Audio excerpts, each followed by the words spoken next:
We've all heard of the Incredible Hulk, right? Bruce Banner, mad scientist, experimented too far with gamma radiation and turned into a raging green bulked up version of himself with nothing but purple shorts on? Yeah, that guy. So it turns out he's not the only one. Well, the correct way to say it would be that he's not the first one. There was someone else before him who became a creature like the Hulk. And I'm not talking another mad experiment gone wrong. I'm talking the God's wrath has descended on us and we're screwed kind. We're talking ages ago, like millennia ago. We're going back to the BC times. And while this guy may or may not be the same hero from the epic Gilgamesh, he's not the same person. Similar guy, but not the same. What's the difference, you ask? Well, you'll soon find out. This is Enkidu, aka Tammuz, also known as the first Hulk's backstory explained. Before we go into our explanation, we have a very small request. If you like our content, please support us by subscribing to our channel. This is a small click for you, but for us, it means a lot. Thank you. Let's begin.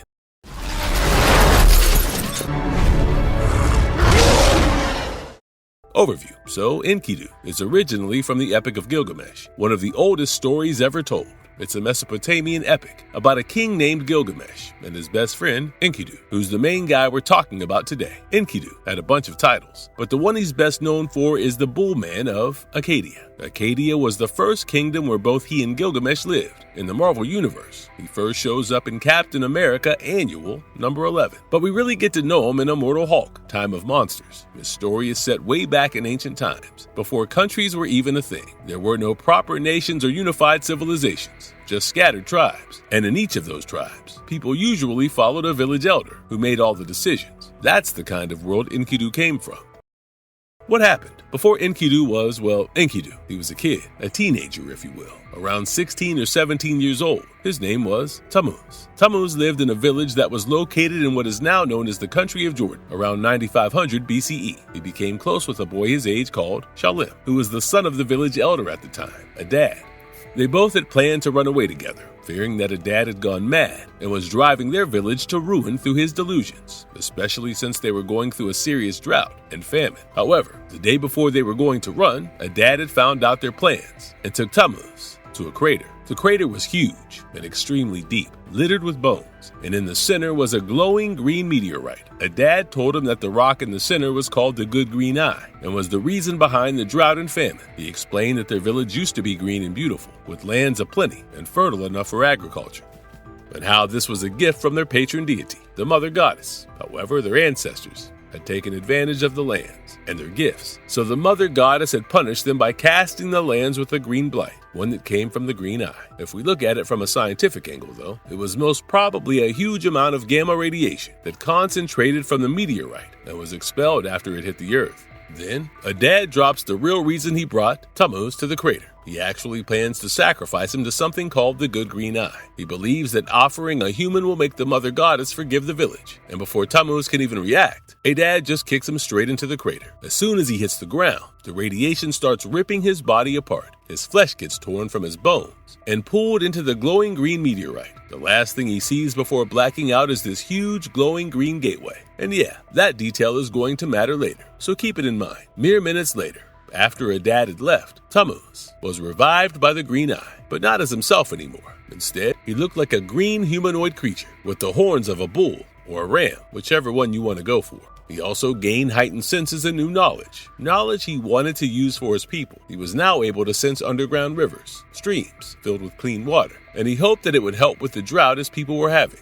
He decided to put his plan of leaving with Shalim on hold for a bit and harness the new powers the meteorite gave him for his villages and the ones nearby. Keep in mind, however, that he didn't realize yet that he didn't, look the same anymore. He hadn't realized that, but you know who did? Adad and the rest of the hungry villagers. Shalim and Adad were in the middle of a confrontation turned physical clash when the news came of a green monster that was making its way through to the village. Immediately taking the opportunity, the villagers armed themselves with everything: nets, spears, arrows, everything. Once they found the monster, they threw the net over it and started stabbing it. That monster? Yep, Tammuz. He hadn't realized while everyone was stabbing him, while they were trying to kill him. He tried saying something, trying to tell them that he was Tammuz, but everything that came out of his mouth was just grunts and roars, pretty much just gibberish. Adad goaded them on, convincing everyone that the monster was the gift of the mother goddess, and Tammuz was finally killed by Shalim's arrow. who realized a little too late that he was Tammuz after seeing the birthmark on his shoulder. While Tammuz was taking his last breath, his spirit was taken, more like transported to a barren wasteland, similar to that of the surroundings of the crater. He was angry, upset, and extremely bitter by now. All he was trying to do was help his people, and they actually killed him. What was the point in going back after being sacrificed anymore? This was the mental state he was in when he met the one below all, a green deity that materialized in smoke and introduced himself to Tammuz. He told him that he craved destruction, always found ways to do it, and his biggest weapon was the hate that humans held for one another. Tammuz, feeling exactly like the one below all had just described him, agreed and decided to join him. Pleased, he lets Tammuz leave through another green passageway. We're officially gonna call this the Green Door. Meanwhile, back in the village, Tammuz's flesh is being fed on by all the villagers. None of them realized that the monster was Tammuz except Shalim, who refused to eat the monster's flesh in respect of that. A dad went on with his sermon, claiming that his son was a warrior of his own right, and he was proud for giving the monster a hunter's mercy. Then went on to point out that Tammuz wasn't around anymore, and that was because he willingly sacrificed himself for the betterment of the tribe. And it was in response to his sacrifice that the monster came, and they could finally eat, doubling down on his claim that this was a gift from the mother goddess. Personally, yeah, he was, until you hunted him and ate him. A dad continued to say that they should continue to sacrifice the neighboring villages to continue their survival. While Shalim noticed the skull's eye open, he tried warning his father, but a dad continued preaching. Just when the final morsel entered his lips, Tammuz came back to life again, and his body reconstructed himself. How, you ask? When everyone ate him? Well, simple, really. The flesh wasn't theirs to eat, so Tammuz reclaimed it. And by reclaimed, I mean his flesh tore out of every single villager that ate him, killing every single one on the spot.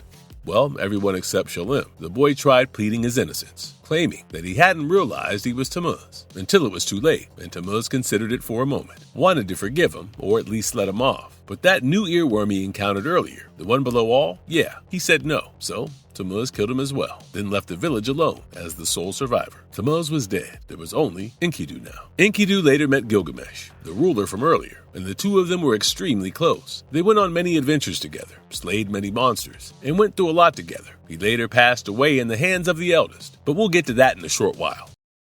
What kind of powers did Enkidu have? Oh, the usual, actually. Nothing special. Just, well, since he's now a gamma mutate, he has the physiology to match, mainly gained from one below all. He can resurrect, as we've seen twice, and he can transform. That means he can switch from his normal form, as Tammuz, into his hulking form as Enkidu. Alongside that, he's got super strength, a superhuman amount of durability, regeneration, and of course immortality. Physical features, nothing out of the ordinary for a gamma mutate. Just the claws, then spikes on his arms, chest, and legs. And I think I mentioned the bull horns on his head. He's called the Bullman of Acadia for a reason, right?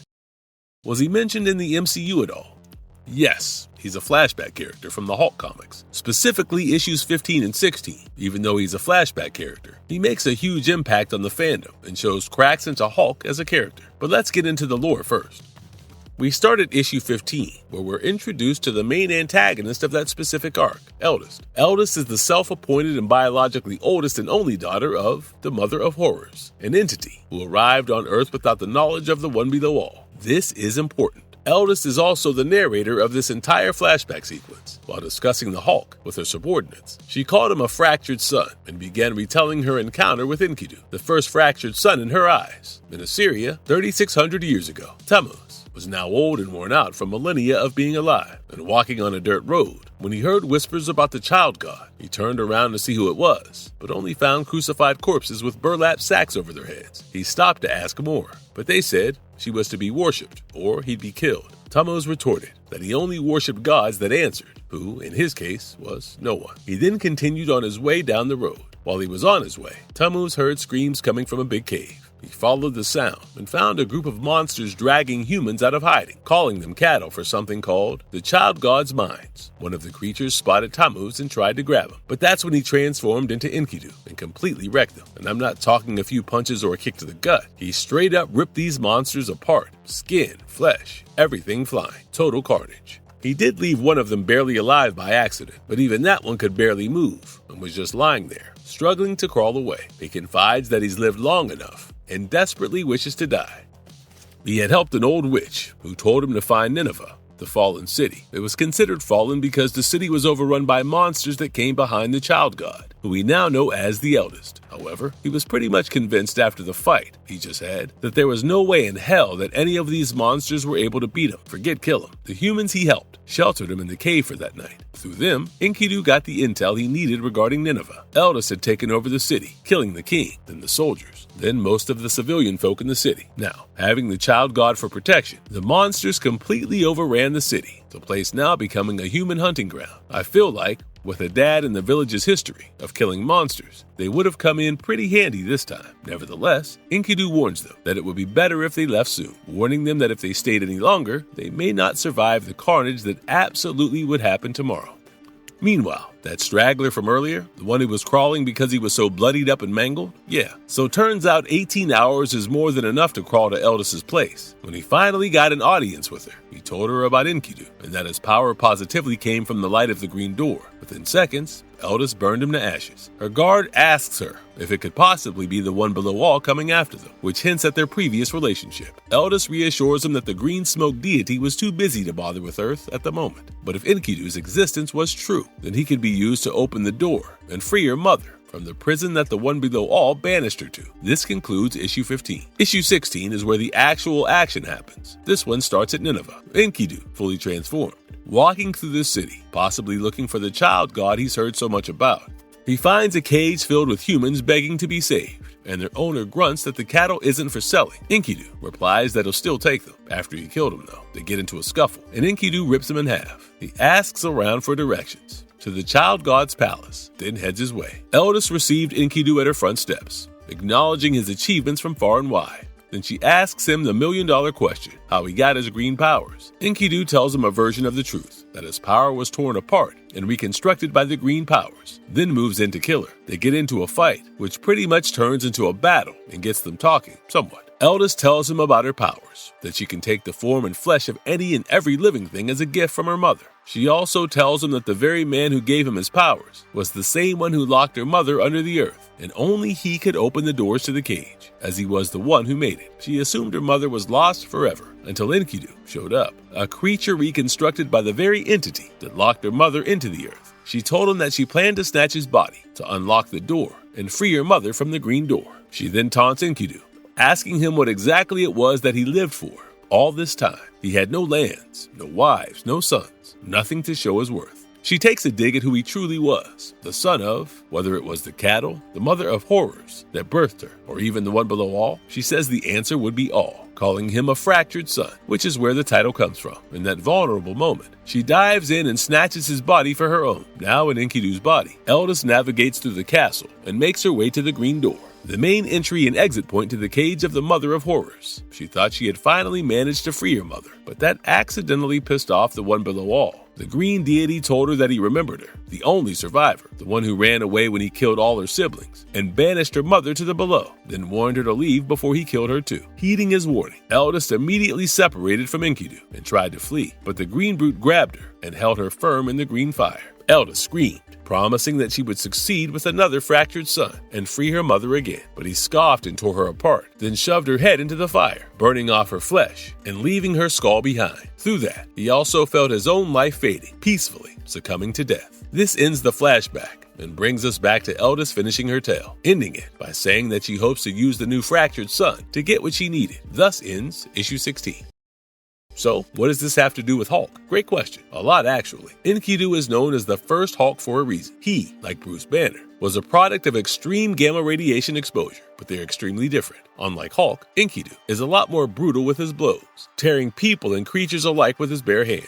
He's also a lot more in control of his powers, and there's no inner conflict within himself. He also directs any fury, rage, or anger outwards, mainly on enemies. However, my personal opinion, you can't really compare them. The only similar thing is their current states. They both have gamma mutant physiology. Tumos' transformation happened because of divine intervention. Banner was a controlled environment gone wrong. Tumos considered Enkidu as an extension of himself. Banner and Hulk have separate personalities. Enkidu comes from a different era, where anger was healthy and could be shown while hunting and killing. Banner's been conditioned to hide his rage, and he sees his transformation as something shameful. Are they the same? No. Can Banner learn from Enkidu? Possibly.